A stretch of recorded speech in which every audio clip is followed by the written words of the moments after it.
José L. Ferré no corre para bajar de tiempo.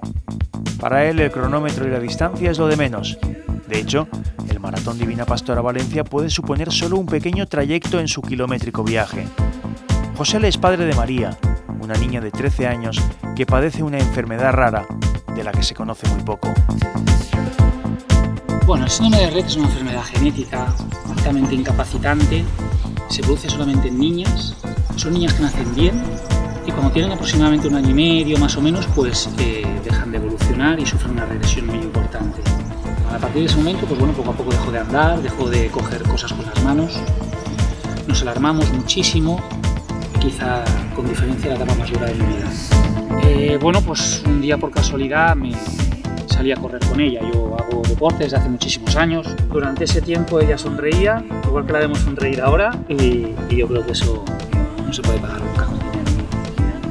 Los niños discapacitados existen, ¿no? Están ahí, y aunque no los veamos, están ahí. Y hay que hacer cosas por y para ellos, ¿no? Me gustaría que aceptaras esta camiseta. Lo haré y muy a gusto. Como regalo y bueno, porque de alguna manera detrás del carro de María hay mucha gente y ahora también estás tú. Muchas gracias. Bienvenido.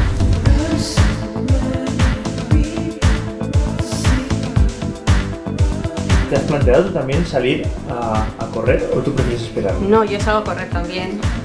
Evidentemente empujando el carro de momento no, porque parece que no, pero empujar el carro cuesta mucho también físicamente.